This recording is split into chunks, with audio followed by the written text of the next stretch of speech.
Hello friends. तो कैसे हैं आप लोग। तो फ्रेंड्स, आज मैं आपको बिहार के अलग अलग एग्जाम में पूछे गए क्वेश्चन को इस सेशन में कराने वाला हूं। तो चाहे वो बिहार एसएससी का क्वेश्चन हो, बिहार टीचर का हो, बीपीएससी का हो, बिहार दरोगा का हो, या बिहार के किसी भी एग्जाम का क्वेश्चन क्यों ना हो, मैं सारे क्वेश्चन आपको यहाँ पर कराने वाला हूं। तो सभी बिहार के जितने भी एग्जाम हैं उन सभी के PYQ प्रीवियस ईयर क्वेश्चन यहाँ पर इस सेशन में आपको कराने वाला हूँ, डिफरेंट डिफरेंट एग्जाम का। तो चलिए मैं आपसे डिस्कस कर लेता हूँ सारे क्वेश्चन को भाई, एक एक करके डिटेल डिस्कशन के साथ। तो हमारा फर्स्ट क्वेश्चन है, दुनिया का सबसे पुराना संविधान कहाँ का है। तो दुनिया का सबसे पुराना संविधान कहाँ का है बता दो। Cuba, America.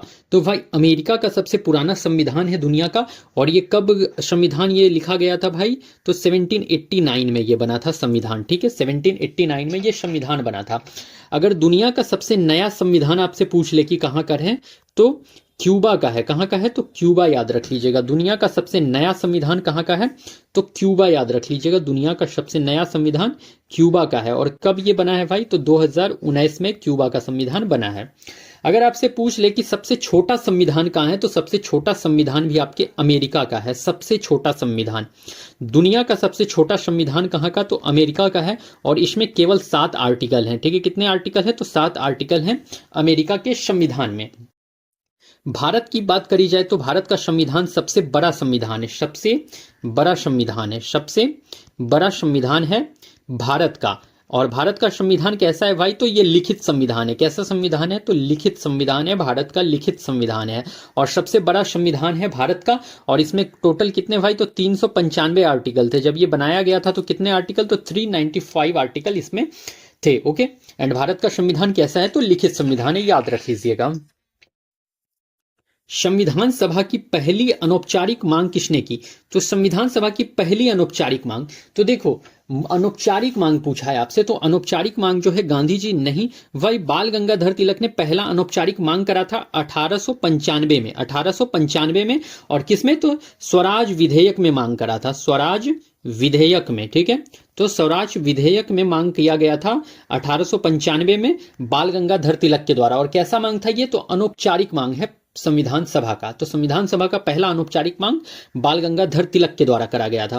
अगर बात करी जाए भाई कि औपचारिक मांग किसके द्वारा करा गया है, तो एम.एन. रॉय के द्वारा जो है संविधान सभा का पहला औपचारिक मांग किया गया था। औपचारिक मांग, तो आपसे यह भी पूछा जाएगा कि संविधान सभा का पहला औपचारिक मांग किसके द्वारा किया गया है, तो एम.एन.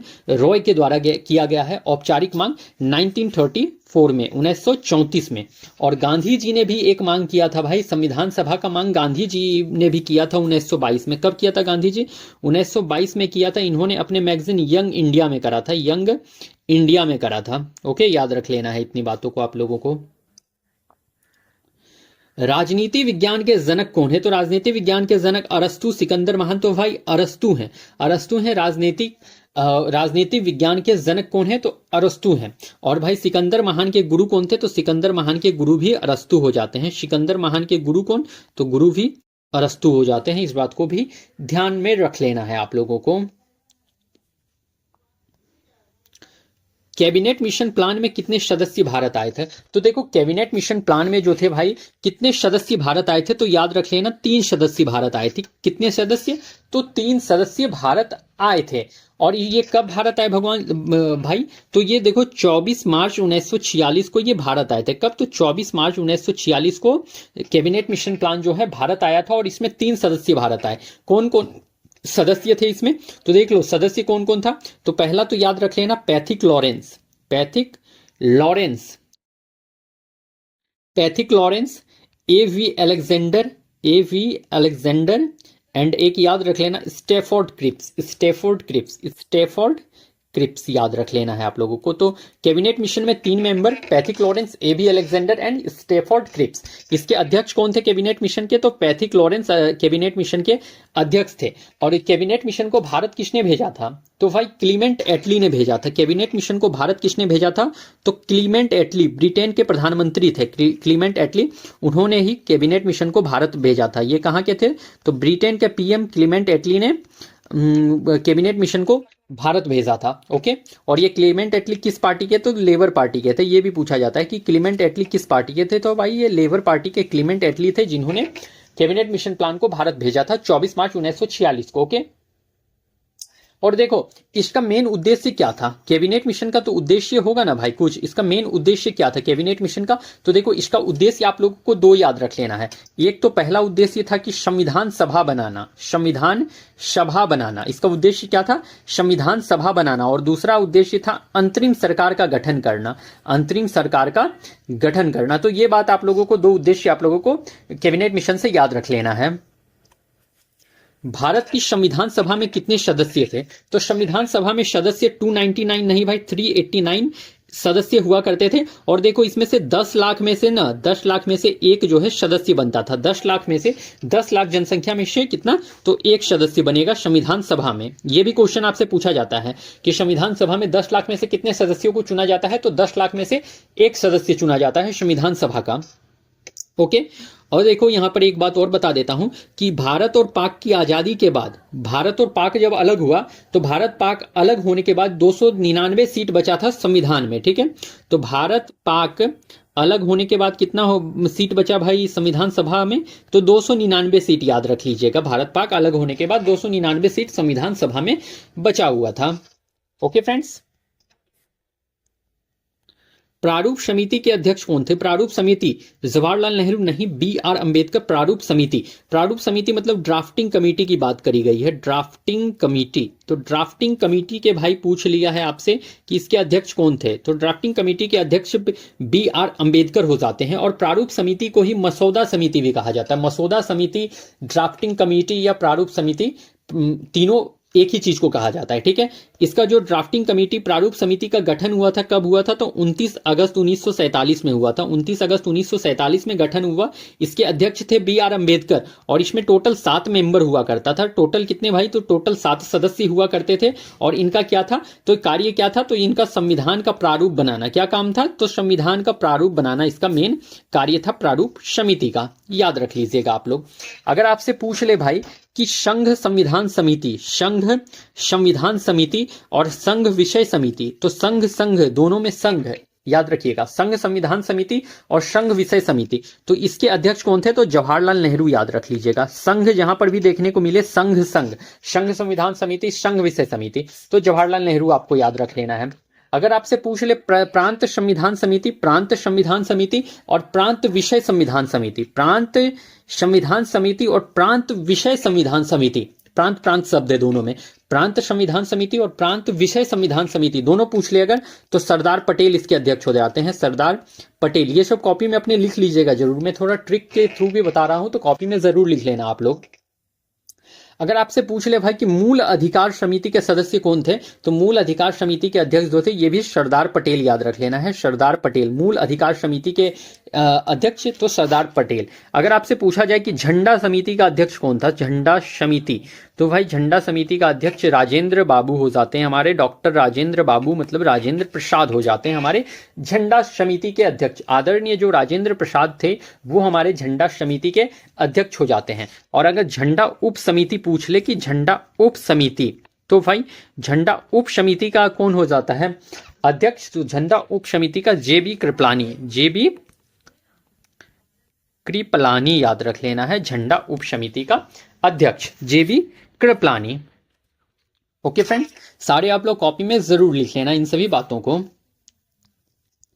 संविधान सभा के पहले अध्यक्ष कौन थे, तो पहला अध्यक्ष पूछ रखा है ना आपसे, तो संविधान सभा का पहला अध्यक्ष जो थे वो राजेंद्र प्रसाद नहीं, सच्चिदानंद सिन्हा थे भाई, सच्चिदानंद सिन्हा। और कैसे अध्यक्ष, तो ये अस्थाई अध्यक्ष थे, अस्थाई अध्यक्ष थे। और इनका चुनाव कब हुआ था भाई, पहले अध्यक्ष तो ये बने थे, तो ये कब बने थे, तो 9 दिसंबर 1946 में बने थे, 9 दिसंबर 1946 में बने थे। देखो एक्चुअली एक बात याद रख लेना, देखो संविधान सभा का बैठक याद रख लो आप लोग इस तरह से। एक तो याद रख लो 9 दिसंबर 1946 को संविधान सभा का पहला बैठक हुआ। कौन सा बैठक हुआ, तो पहला बैठक हुआ संविधान सभा का, फर्स्ट बैठक, जिसमें कि अस्थायी अध्यक्ष बने सच्चिदानंद सिन्हा।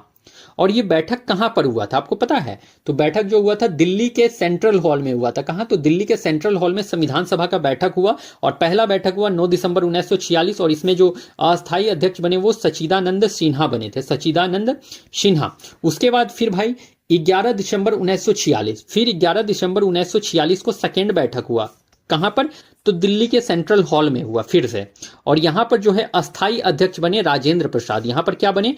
तो राजेंद्र प्रसाद जो है अस्थाई अध्यक्ष बने। अस्थाई याद रख लीजिएगा, अस्थाई वर्ड को जरूर याद रख लेना, ये अस्थाई अध्यक्ष बने थे। उसके बाद 13 दिसंबर 1946 को भाई जो थर्ड बैठक हुआ, थर्ड बैठक, और इसमें जो है जवाहरलाल नेहरू ने उद्देश्य प्रस्ताव को पास कराया। क्या कराया? तो उद्देश्य प्रस्ताव पर यहां पर बात हुई थी और ये उद्देश्य प्रस्ताव पेश जो है जवाहरलाल नेहरू के द्वारा करा गया था। तो ये तीन आप लोग संविधान सभा के तीन बैठक को जरूर याद रख लेंगे। संविधान बनाने में कितना खर्च हुआ? तो खर्च की बात करी गई है 60,62,229 नहीं, 63,96,729 रुपया खर्च हुआ था संविधान बनाने में। मतलब कि अप्रोक्स आप लोग 64 लाख याद रख लेना, राउंड फिगर में 64 लाख आप लोग याद रख लोगे खर्च हुआ था। और कितना समय लगा था संविधान बनाने में? तो 2 साल 11 महीना 18 दिन, 2 साल 11 महीना 18 दिन जो भाई वो संविधान बनाने में समय लगा था। ओके, 2 साल 11 महीना 18 दिन। 63,96,729 रुपए इसमें खर्च हुए। मतलब अप्रोक्स 64 लाख आपको याद रखते हुए चलना है। संविधान सभा द्वारा संविधान को स्वीकार किया गया। तो अगर पूछ लिया यहां पर संविधान को स्वीकार कब किया गया भाई, तो संविधान को स्वीकार जो किया गया है 26 जनवरी 1950 को। तो भाई संविधान लागू हुआ था। क्या हुआ था? तो संविधान लागू हुआ 26 जनवरी 1950 को संविधान लागू हुआ है। स्वीकार की बात करी गई है तो स्वीकार 26 नवंबर 1949 को संविधान सभा द्वारा संविधान को स्वीकार किया गया था। या फिर आप इसको क्या कह सकते हैं, बनकर तैयार हुआ था। तो या बनकर तैयार तो 26 नवंबर 1949 या फिर स्वीकार तो 26 नवंबर 1949, दोनों में सेम आंसर जाने वाला है। अगर 24 जनवरी 1950 एक याद रख लेना आप लोग, 24 जनवरी 1950 इस दिन क्या हुआ था भाई? तो इस दिन जो हुआ था कि राष्ट्रगान, राष्ट्रगीत और जो राष्ट्रपति, इन लोगों को बनाया गया था। तो राष्ट्रगान, राष्ट्रगीत और राष्ट्रपति के तौर पे जो है डॉक्टर राजेंद्र प्रसाद को अपनाया गया था। ओके, राजेंद्र प्रसाद को अपनाया गया था राष्ट्रपति के तौर पर। संविधान की आत्मा है तो भाई संविधान की आत्मा तो प्रस्तावना है, प्रस्तावना। और संविधान की आत्मा किसने कहा है? तो ठाकुरदास भार्गव ने, ठाकुरदास भार्गव ने संविधान को की आत्मा प्रस्तावना को कहा है। ठाकुरदास भार्गव ने संविधान की आत्मा प्रस्तावना को कहा है। ओके,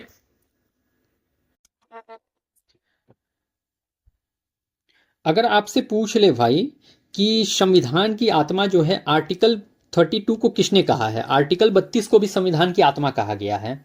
तो इसको किसने कहा है आर्टिकल 32 को? तो बी.आर. अंबेडकर ने आर्टिकल 32 को संविधान की आत्मा कहा है। बी.आर. अंबेडकर ने आर्टिकल 32 को संविधान की आत्मा कहा है। इस बात को भी ध्यान में आप लोगों को जरूर रखना है मेरे भाई। चलो भाई देखो, मैंने पॉलिटी यहां पर आपसे डिस्कस कर लिया था। अब थोड़ा आगे देख लो यहां पर क्या है। तो आपके ईवीएस का क्वेश्चन आता है। तो देखो ईवीएस यहां मैं डिस्कस करता हूं।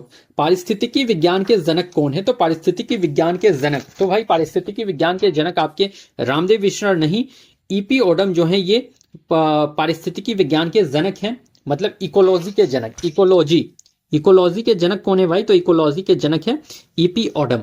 अगर रामदेव मिश्रा की बात करी जाए भाई तो ये भारत के पारिस्थितिकी विज्ञान के जनक, भारत के पारिस्थितिकी विज्ञान के जनक हैं रामदेव मिश्रा। और अर्नस्ट हैकेल से आप लोगों को याद रख लेना है कि जो इकोलॉजी शब्द दिया था, इकोलॉजी शब्द जो पारिस्थितिकी विज्ञान शब्द दिया था वो अर्नस्ट हैकेल ने दिया था। तो पारिस्थितिकी विज्ञान शब्द या इकोलॉजी शब्द अर्नस्ट हैकेल ने दिया है, ध्यान में रख लेना है आप लोगों को। जीव जो अपना भोजन खुद बनाते हैं उन्हें कहते हैं, तो देखो जीव जो अपना भोजन खुद जो बनाता है तो वो स्वपोषी है। क्या है भाई? तो जो भोजन अपना खुद बनाए वो क्या है? तो स्वपोषी हो जाता है, स्वपोषी हो जाता है। अब जैसे कि आप लोग इसमें से एग्जाम्पल याद रख लेना, जैसे कि ग्रीन प्लांट्स जितने भी होते हैं, हरे पौधे, वो सभी क्या है? तो स्वपोषी हैं। अगर आपसे बोल दे कि ब्लू ग्रीन अलगे, जो नील हरित शैवाल होता है भाई, ब्लू ग्रीन अलगी, ठीक है, इसमें जो नील हरित शैवाल होते हैं वो सभी भी क्या होते हैं? स्वपोषी होते हैं। आप लोग इसमें एग्जाम्पल ले सकते हो, साइनो बैक्टीरिया को एग्जाम्पल के तौर पे मान सकते हो, साइनो बैक्टीरिया को। ओके, और कुछ कीमोसिंथेटिक बैक्टीरिया भी होते हैं, कुछ कीमोसिंथेटिक बैक्टीरिया भी होते हैं जो कि स्वपोषी होते हैं, कीमोसिंथेटिक। कुछ कीमोसिंथेटिक बैक्टीरिया भी हैं जो कि स्वपोषी हैं, इसको भी ध्यान में जरूर रख लीजिएगा। अगर भाई परपोषी की यहां पर बात करी जाए तो परपोषी, यहां से क्वेश्चन जरूर आपके बीपीएससी टीआरई में देखा जा सकता है, क्योंकि ये इंपॉर्टेंट है। ये जो मैं बता रहा हूं स्वपोषी परपोषी, ये इंपॉर्टेंट है, टीआरई में आपको क्वेश्चन देखने को मिल सकता है इससे। अगर हेट्रोटॉप्स की बात करी जाए भाई, तो ये अपना भोजन खुद नहीं बनाते हैं, ये क्या करते हैं तो दूसरे पर डिपेंड रहते हैं। क्या करते हैं तो दूसरे पर डिपेंड रहते हैं, अपना भोजन खुद नहीं बनाते हैं। क्यों नहीं बनाते हैं भाई? क्योंकि इसके पास क्लोरोफिल नहीं है, क्लोरोफिल इसके पास नहीं है, ठीक है। तो परपोषी के पास क्या है तो क्लोरोफिल नहीं है, इसलिए अपना भोजन खुद नहीं बना पाते हैं और ये दूसरे पर डिपेंड रहते हैं अपने भोजन के लिए। इसमें आप लोग एग्जाम्पल के तौर पर जैसे कि भाई अमर बेल को मान सकते हो, अमर बेल इसका एक बेस्ट एग्जाम्पल है, ठीक है।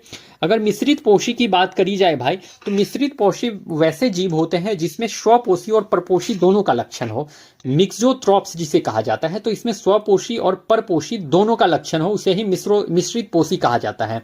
इसमें आप लोग एग्जाम्पल याद रख लेना, मिश्रित पोषी को ध्यान से याद रखना, जैसे यूग्लिना हो गया, यूग्लिना इंसेक्टिवोरस प्लांट जैसे होते हैं, इंसेक्टिवोरस कीटभक्षी पौधे, इंसेक्टिवोरस प्लांट कीटभक्षी पौधे जो होते हैं वो सभी क्या है मिश्रित पोषी हैं। आप लोग याद रख लोगे, नेपेंथिस याद रख लेना, नेफेंथिस, ठीक है, नेफेंथिस याद रख लेना, नेफेंथिस जो भाई घटफड़नी पौधा होता है, नेफेंथिस याद रख लेना। उसके बाद याद रखना ड्रोसेरा याद रख लेना, डायोनिया याद रख लेना। जितने भी मैं नाम लिख रहा हूं यही सब नाम याद रख लेना, बस यही सब इंपॉर्टेंट नाम है जो मैं आपको यहां पर बता रहा हूं, इससे बाहर नहीं देता है भाई कोई भी दूसरा नाम। तो इतना नाम याद रख लोगे ना तो काफी है। एक याद रख लेना वीनस फ्लाई ट्रैप। तो क्या क्या आपको याद रख लेना है मिश्रित पोषी में? आपसे पूछ लेगा कि इनमें से मिश्रित पोषी कौन सा है, तो भाई मिश्रित पोषी वैसा जीव होता है जिसमें सजीव कहता हूं स्वपोषी और परपोषी दोनों का लक्षण हो, उसे ही मिश्रित पोषी कहा जाता है। इसमें जैसे आपके एग्जांपल है euglena, insectivorous plant, नेफेंथिस, Drosera, Dionaea and Venus fly trap, ये सभी क्या है तो ये सभी एग्जाम्पल हो जाते हैं आपके मिश्रित पोषी के, याद रख लेना है आप लोगों को। ओके फ्रेंड्स, प्राकृतिक पारितंत्र का उदाहरण नहीं है, तो प्राकृतिक पारितंत्र ऐसे भी क्वेश्चन आपके इंपॉर्टेंट हो जाते हैं, पूछा जाता है कि उदाहरण प्राकृतिक पारितंत्र का नहीं है या फिर आर्टिफिशियल पारितंत्र का नहीं है। तो भाई नेचुरल यहां पर इकोसिस्टम कौन सा नहीं है ये पूछ रखा है, तो समुद्र, तो भाई ये तो समुद्र एक नेचुरल इकोसिस्टम है, घास के मैदान भी नेचुरल है, झरना जो है भाई ये अच्छा झरना भी तो नेचुरल इकोसिस्टम है, झरना को तो नेचुरल इकोसिस्टम है भाई, झरना क्या है नेचुरल इकोसिस्टम। डैम जो है वो नेचुरल इकोसिस्टम नहीं है, डैम जो है नेचुरल इकोसिस्टम नहीं है, ये आर्टिफिशियल इकोसिस्टम है। कैसा है तो आर्टिफिशियल इकोसिस्टम, कृत्रिम पारितंत्र है। अगर प्राकृतिक पारितंत्र की बात करी जाए तो भाई समुद्र है, घास के मैदान है, झरना है, आप लोग नदी भी याद रख लेना, नदी है। उसके बाद आप लोग तालाब को भी याद रख लेना जो ये प्राकृतिक है। उसके बाद जो जंगल होता है फॉरेस्ट जो है भाई ये भी प्राकृतिक है। रेगिस्तान जो डेजर्ट होते हैं ये भी प्राकृतिक है, ठीक है। और जैसे आप लोग लेक, जैसे कि लेक झीलें आप लोग याद रख सकते हो, फॉल्स आप लोग याद सकते हो, तो ये सब क्या है भाई तो ये सब प्राकृतिक पारितंत्र है। अगर आर्टिफिशियल पारितंत्र की बात करी जाए, मानव निर्मित का, तो देखो इसमें जैसे कि आपके जितने भी मानव निर्मित होते हैं वो सभी आर्टिफिशियल इकोसिस्टम में आएंगे। जैसे आप लोग एक्वेरियम याद रख लो, एक्वेरियम भी क्या है तो आर्टिफिशियल इकोसिस्टम है। गार्डन जो बगीचा होता है भाई तो ये भी आर्टिफिशियल इकोसिस्टम है, क्योंकि इसे तो हम लोग एक छोटे से लेवल पे इसे हम लोग लगा सकते हैं। अगर क्रॉप फील्ड पूछ ले, क्रॉप फील्ड की बात करी जाए ये भी आर्टिफिशियल है। उसके बाद डैम जो है भाई तो डैम भी क्या है तो आर्टिफिशियल है। अगर स्विमिंग पूल पूछ ले कि स्विमिंग पूल क्या है तो स्विमिंग पूल भी आर्टिफिशियल है। जू क्या है भाई तो जू भी आर्टिफिशियल है। ओके, सबसे बड़ा संभावित पारितंत्र है, तो भाई सबसे बड़ा संभावित पारितंत्र कौन सा है बताओ? जल का एक बूंद, पृथ्वी, महासागर। क्या पूछ रखा है? सबसे बड़ा संभावित, इंपॉर्टेंट है, ऐसा क्वेश्चन पूछा जाएगा। सबसे बड़ा संभावित अगर पूछ ले तो पृथ्वी है। अगर जल का एक बूंद बात करी जाए तो सबसे छोटा पारितंत्र है, क्या है? सबसे छोटा पारितंत्र क्या है तो जल का एक बूंद है, ए ड्रॉप ऑफ वाटर, सबसे छोटा पारितंत्र।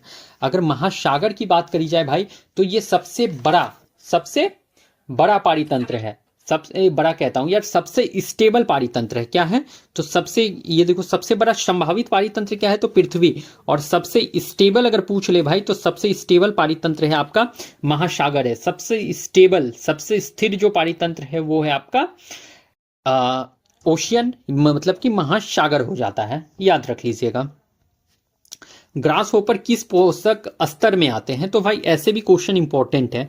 पोषण स्तर, ट्रॉफिक लेवल आपसे पूछ रखा है, तो ट्रॉफिक लेवल वाला क्वेश्चन इंपॉर्टेंट होता है। पोषण स्तर वाला क्वेश्चन इंपॉर्टेंट है, क्वेश्चन देगा यहां से, मैं तो कहता हूं दे ही देगा। तो देखो ग्रास होपर किस पोषक स्तर, ग्रास होपर उत्पादक है भाई? नहीं, प्राथमिक उपभोक्ता। प्राथमिक उपभोक्ता जो होता है वो ग्रास होपर होता है, प्राथमिक उपभोक्ता में आता है ग्रास होपर। ओके, प्राथमिक उपभोक्ता में आएगा। अब देखो मैं यहां पर आपसे एक डील कर देता हूं अच्छे से। मान लो क्या ये उत्पादक पेड़ पौधा क्या है भाई? तो पेड़ पौधा क्या है? पेड़ पौधा जो आता है, प्लांट्स जो आते हैं, पेड़ पौधा, ये सभी क्या है? तो ये सभी उत्पादक है, उत्पादक है। और ये सभी जो इसका जो नाम हो जाता है उसे कौन सा ट्रॉफिक लेवल दोगे? तो फर्स्ट ट्रॉफिक लेवल में ये सभी आता है, first trophic level.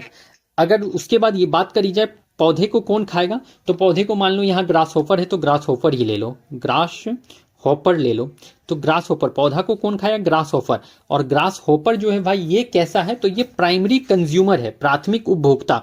Primary consumer है, प्राथमिक उपभोक्ता है। और इसका ट्रॉफिक लेवल क्या है? तो ये सेकेंड ट्रॉफिक लेवल में आता है, सेकेंड ट्रॉफिक लेवल, दूसरा ट्रॉफिक लेवल में आता है। अब ग्रास होपर को मान लो क्या फ्रॉग खाता है, मेढक खाता है एक, तो मेढक क्या है भाई? तो ये जो है सेकेंडरी कंज्यूमर है। क्या है मेढक?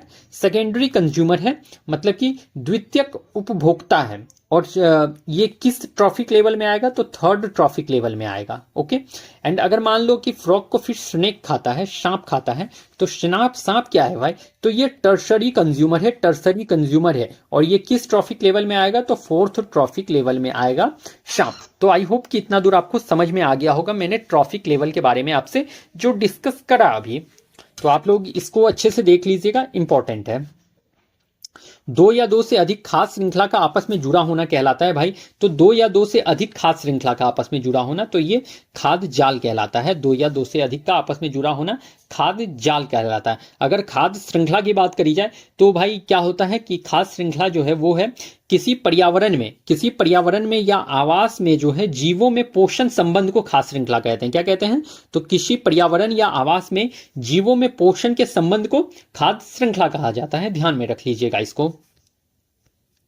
पारिस्थितिकी पिरामिड की अवधारणा, तो भाई पारिस्थितिकी पिरामिड की अवधारणा चार्ल्स एल्टन ने दिया था। किसने दिया था पारिस्थितिकी पिरामिड की अवधारणा? तो चार्ल्स एल्टन ने दिया था। अब देखो इसमें पिरामिड में भी आ जाता है, जैसे कि ऊर्जा का पिरामिड।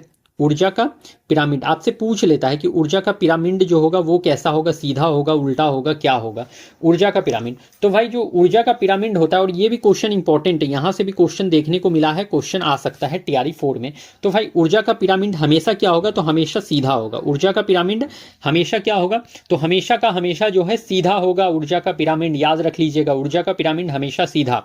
अगर आपसे पूछ ले कि संख्या का पिरामिड क्या होगा, संख्या का पिरामिड, तो भाई संख्या का जो पिरामिड होता है वो सीधा उल्टा दोनों हो सकता है, सीधा या उल्टा दोनों हो सकता है संख्या का पिरामिड। अगर आपसे पूछ ले कि एक पेड़ का पिरामिड क्या होगा, ट्री का पिरामिड, तो भाई पेड़ का पिरामिड हमेशा का हमेशा क्या होगा? तो उल्टा होगा, हमेशा क्या होगा? उल्टा होगा, ट्री पेड़ का पिरामिड। अगर आपसे पूछ ले भाई कि एक ग्रासलैंड का पिरामिड कैसा होगा, ग्रासलैंड का पिरामिड कैसा होगा, तो ग्रासलैंड का जो पिरामिड होगा वो कैसा होगा? तो ग्रासलैंड का पिरामिड जो है वो कैसा होगा? तो हमेशा सीधा होगा ग्रासलैंड का पिरामिड। ग्रासलैंड का पिरामिड हमेशा सीधा होगा, ध्यान में रख लीजिएगा। एक सेकेंड भाई, कॉल आ रहा है, रुक जाओ। हेलो, हाँ बोलिए।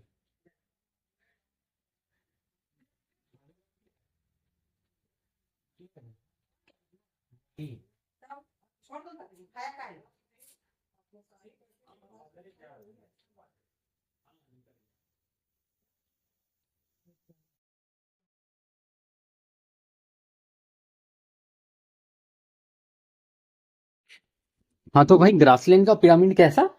तो ग्रासलैंड का भी पिरामिड हमेशा सीधा होता है, ध्यान में रख लीजिएगा इतनी बातों को आप लोग।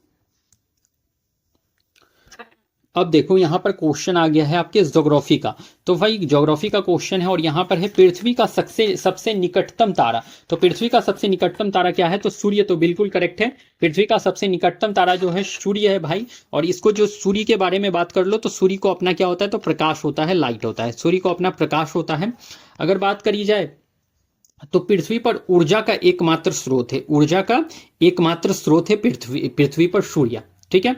और देखो सूर्य जो बना होता है भाई, ये किस गैस से बना होता है? तो देखो हाइड्रोजन और हीलियम गैस से जो है आपका सूर्य बना होता है। हाइड्रोजन और हीलियम गैस से सूर्य बना होता है। हीलियम गैस से सूर्य बना होता है। हाइड्रोजन और हीलियम गैस से सूर्य बना होता है।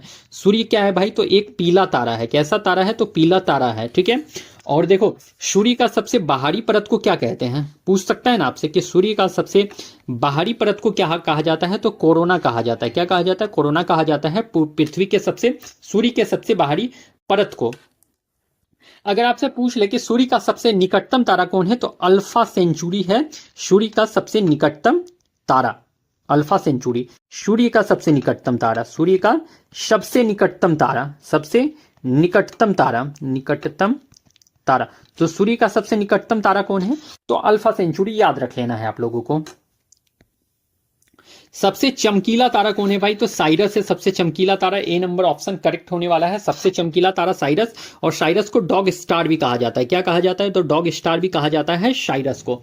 और देखो यहां पर मैं आपसे एक बात ये भी डिस्कस कर देता हूं कि जो प्रेक्सिमा सेंचुरी है भाई, वो पृथ्वी का सबसे निकटतम तारा है। पृथ्वी का सबसे निकटतम तारा, पृथ्वी का सबसे निकटतम तारा कौन सा है? तो प्रेक्सिमा सेंचुरी, पृथ्वी का सबसे निकटतम तारा। और अल्फा सेंचुरी जो है सूर्य का सबसे निकटतम तारा। सूर्य का निकटतम तारा क्या है? तो अल्फा सेंचुरी है। याद रख लीजिएगा इन सभी बातों को। भू केंद्रित अवधारणा किसने दिया? तो भाई भू केंद्रित अवधारणा तो गैलीलियो कोपरनिकस। तो भाई गैलीलियो ने भू केंद्रित अवधारणा दिया था। इन्होंने ये समझाया था कि पृथ्वी जो है भाई, ये पृथ्वी जो है ये सौर मंडल के क्या है? तो केंद्र में है। पृथ्वी जो है सौर मंडल के केंद्र में है। गैलीलियो ने ये समझाया था कि पृथ्वी जो है ये सौर मंडल के केंद्र में है, और इन्होंने भू केंद्रित अवधारणा दिया था इस चीज को समझाने के लिए। ठीक है। जियोसेंट्रिक। और कोपरनिकस की बात करी जाए तो इन्होंने सूर्य केंद्रित अवधारणा दिया था। सूर्य केंद्रित अवधारणा दिया था, मतलब कि आपका हेलियोसेंट्रिक अवधारणा किसने दिया है? सूर्य केंद्रित अवधारणा तो कोपरनिकस ने दिया था। और कब दिया था? तो 1638 में दिया था।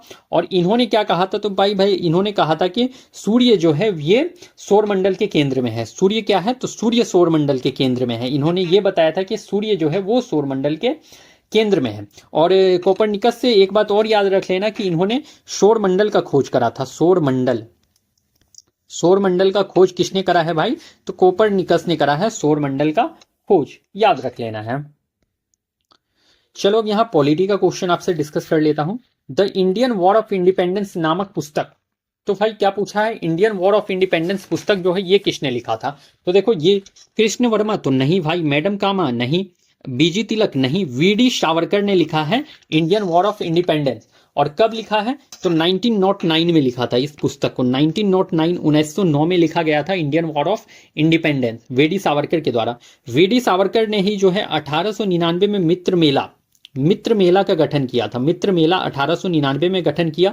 फिर इन्होंने 1904 में इस मित्र मेला को ही भाई अभिनव भारत में कन्वर्ट करा था। अभिनव भारत संघ में कन्वर्ट करा था। ठीक है। तो मित्र मेला ही जो है बाद में जाकर के 1904 में अभिनव भारत संघ बना है। इन्होंने एक बुक भी लिखा है, हिंदू कौन है। इनका एक बुक, ये भी याद रख लीजिएगा, हिंदू कौन है, ये भी इनकी एक बुक है। ओके। भारत कोकिला किसे कहा जाता है? तो आपसे क्या पूछ रखा है? भारत कोकिला। तो भारत कोकिला भाई इन्हें जो देखो नाइटेंगल ऑफ इंडिया भी कहा जाता है। Nightingale of India. तो नाइटेंगल ऑफ इंडिया अगर पूछ ले, या भारत कोकिला, विजय लक्ष्मी पंडित नहीं, सरोजनी नायडू को कहा जाता है। और सरोजनी नायडू जो है भाई ये हमारी क्या थी? तो पहली महिला राज्यपाल थी। क्या थी? तो पहली महिला राज्यपाल थी। और कहाँ की राज्यपाल? तो यूपी की राज्यपाल थी, उत्तर प्रदेश की राज्यपाल थे। सरोजनी नायडू ने 1917 में महिला भारत संघ का गठन किया था। 1917 में महिला भारत संघ का गठन किया। ये जो 1925 में जो है कानपुर अधिवेशन में जो है भारतीय राष्ट्र कांग्रेस की प्रथम भारतीय महिला अध्यक्ष बनी थी। कानपुर अधिवेशन में 1925 में, ठीक है। अब देखो ये 1930 में जो है भाई सविनय अवज्ञा आंदोलन के तहत जो है धर्षणा से नेतृत्व करी थी। सविनय अवज्ञा आंदोलन के तहत इन्होंने कहां से नेतृत्व करा, तो धर्षणा से नेतृत्व करा था, धर्षणा से नेतृत्व करा था, सविनय अवज्ञा आंदोलन के तहत धर्षणा से नेतृत्व करा था सरोजिनी नायडू ने। ओके, किसे भारतीय बिस्मार्क के रूप में जाना जाता है, तो भारतीय बिस्मार्क तो भाई वल्लभ भाई पटेल को जाना जाता है, और इन्हें वल्लभ भाई पटेल को ही लौह पुरुष के नाम से भी जाना जाता है। लौह पुरुष किसे, तो सरदार वल्लभ भाई पटेल को लौह पुरुष। और ये सरदार वल्लभ भाई पटेल हमारे पहले गृह मंत्री थे, और ये उप प्रधानमंत्री भी रह चुके हैं। गृह मंत्री थे और भाई ये उप प्रधानमंत्री भी रह चुके हैं, उप प्रधानमंत्री भी रह चुके थे सरदार वल्लभ भाई पटेल। भारत में राष्ट्रीय आय का आकलन सबसे पहले किसने दिया, तो राष्ट्रीय आय की बात करी गई है, तो राष्ट्रीय आय का आकलन जो सबसे पहले दादा भाई नौरोजी ने दिया था भाई 1867-68 के दौरान दिया था। 1867 1867-68 के दौरान पर दिया था। और इन्होंने राष्ट्रीय आय कितना दिया था भाई, तो 20 रुपए प्रति व्यक्ति इन्होंने बताया था। 20 रुपए प्रति व्यक्ति इन्होंने राष्ट्रीय जो आपका आय बताया था, प्रति व्यक्ति आय 20 रुपए प्रति व्यक्ति आय इन्होंने बताया था। दादा भाई नौरोजी को grand old man of India कहा जाता है, मतलब कि वयोवृद्ध पुरुष, grand old man of India, grand old man of India दादा भाई नौरोजी को कहते हैं भाई। और इन्होंने जो है ईस्ट इंडियन एसोसिएशन का स्थापना करा था, ईस्ट इंडिया एसोसिएशन का स्थापना करा था ब्रिटेन में। एसोसिएशन का स्थापना कहां करा था, तो ब्रिटेन में करा था इन्होंने ईस्ट इंडिया एसोसिएशन का स्थापना। ओके फ्रेंड, अब देखो एक बात याद ये भी रख लेना कि ये 1892 में लिबरल पार्टी के टिकट से, किससे, तो लिबरल पार्टी के टिकट से ब्रिटिश हाउस ऑफ कॉमन्स में चुने गए थे। तो किसमें, तो ब्रिटिश हाउस ऑफ कॉमन्स के लिए चुने गए थे। ब्रिटिश हाउस ऑफ कॉमन्स के लिए जो भाई ये एक सदस्य चुने गए थे, ठीक है। तो 1892 में लिबरल पार्टी के टिकट पर ब्रिटिश हाउस ऑफ कॉमन्स में एक सदस्य चुने गए थे आपके दादा भाई नौरोजी। महात्मा गांधी अर्धनग्न फकीर है, यह उक्ति किसने कही थी, तो अर्धनग्न फकीर किसने कहा है महात्मा गांधी को, विंस्टन चर्चिल ने कहा है, और गोलमेज सम्मेलन के दौरान कहा था। दूसरा गोलमेज सम्मेलन जो 1931 में हुआ था उसी दौरान कहा था। अगर आपसे पूछ ले कि महात्मा गांधी को बापू किसने कहा है, तो बापू जो कहा है जवाहरलाल नेहरू ने कहा था, और CF एंड्रयूज ने कहा था। किसने, तो CF एंड्रयूज ने भी कहा था, CF एंड्रयूज, ठीक है। तो CF एंड्रयूज ने भी बापू कहा है महात्मा गांधी को। अगर बात करी जाए भाई कि राष्ट्रपिता किसने कहा, तो राष्ट्रपिता कहा है सुभाष चंद्र बोस ने। राष्ट्रपिता सुभाष चंद्र बोस ने कहा है 1944 में। कब कहा है, तो 1944 में कहा है। अगर महात्मा की बात करी जाए तो महात्मा किसने कहा था, महात्मा किसने कहा था बापू को, इसको यार किसे कहते हैं, महात्मा गांधी को महात्मा किसने कहा है, तो देखो महात्मा जो है रविंद्रनाथ टैगोर ने कहा है, रविंद्रनाथ टैगोर ने कहा था, और चंपारण के समय कहा था। रविंद्रनाथ टैगोर ने जो है महात्मा गांधी को महात्मा कहा है, चंपारण के समय पर कहा है। वन मैन बाउंड्री वॉल किसने कहा, वन मैन बाउंड्री वॉल, तो भाई वन मैन बाउंड्री वॉल जो है लॉर्ड माउंटबेटन ने कहा है। किसने, तो लॉर्ड माउंटबेटन ने वन मैन बाउंड्री वॉल कहा महात्मा गांधी को। कब कहा भाई, तो ये नवाखोली में, जो बंगाल में नवाखोली का दंगा हुआ था उसी टाइम पर कहा गया था one man boundary wall, Lord Mountbatten के द्वारा। करेंगे या मरेंगे, मतलब करो या मरो, गांधी जी ने राष्ट्र के अवसर पर दिया था। तो किस अवसर पर करो या मरो का नारा दिया, तो रॉलेट नहीं भाई, रॉलेट सत्याग्रह तो 1919 में हुआ है, ठीक है। नमक सत्याग्रह तो 1930 में हुआ है भाई, नमक इस टाइम पे भी नहीं दिया। भारत छोड़ो आंदोलन के समय दिया है 1942 में दिया है इन्होंने ये कथन की करेंगे या मरेंगे, करो या मरो का नारा। कब, तो भारत छोड़ो आंदोलन के समय दिया है 1942 में। अब देखो भारत छोड़ो आंदोलन जो स्टार्ट कब हुआ था भाई, तो 8 अगस्त 1942 में भारत छोड़ो आंदोलन शुरू हुआ था। कहां से, तो मुंबई के ग्वालियर टैंक मैदान से शुरू हुआ था भारत छोड़ो आंदोलन 8 अगस्त 1942 को। उसके बाद भाई 9 अगस्त 1942 को जो है ऑपरेशन 0 आवर चल गया था। क्या हुआ था, तो ऑपरेशन क्या है, 0 आवर चला था, 0 आवर चला था, और जिसके तहत जो है सभी बड़े नेता गिरफ्तार कर लिए गए थे। ओके, वापस वेदों की ओर का आह्वान किया था, मतलब सिंपल सा बात है कि वेदों की ओर लौटो किसने कहा था, तो भाई ये स्वामी विवेकानंद नहीं, स्वामी दयानंद सरस्वती के द्वारा कहा गया था वेदों की और लोटो। और विवेकानंद स्वामी दयानंद सरस्वती ने ही सत्यार्थ प्रकाश की रचना करी थी। सत्यार्थ प्रकाश की रचना किसने करी है? तो स्वामी दयानंद सरस्वती ने करी है। ओके, और इन्होंने ही आर्य समाज का भी स्थापना करा था। आर्य समाज के संस्थापक कौन है? तो स्वामी दयानंद सरस्वती।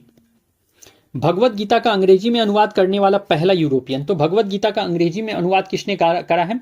तो भाई ये सर अलेक्जेंडर किनिंगम नहीं, विलियम जोन्स नहीं, चार्ल्स विलिंग्स जो है इन्होंने गीता का अंग्रेजी में अनुवाद करा है। और इन्होंने हितोपदेश का भी अंग्रेजी में अनुवाद करा था। हितोपदेश का भी इन्होंने अंग्रेजी में अनुवाद करा था, हितोपदेश का भी। अगर देख लो, एक चीज आप लोग को बता देता हूं, जो भाई गीत गोविंद था, गीत गोविंद और एक अभिज्ञान शकुंतलम। तो भाई गीत गोविंद और अभिज्ञान शकुंतलम का अंग्रेजी में अनुवाद किसने करा है? तो विलियम जोन्स ने करा था। विलियम जोन्स ने गीत गोविंद और अभिज्ञान शकुंतलम का अंग्रेजी में अनुवाद करा था, याद रख लीजिएगा। मौलाना अबुल कलाम आजाद ने 1912 में एक उर्दू साप्ताहिक अल हिलाल, तो अल हिलाल इन्होंने कब लिखा था भाई? तो 1912 में। अल हिलाल कब? तो 1912 में। एक तो यही याद रख लीजिएगा कि अल हिलाल कब शुरू किया था? तो 1912 में। किसने करा था? तो अबुल कलाम आजाद ने करा था। अबुल कलाम आजाद ने अल हिलाल 1912 में।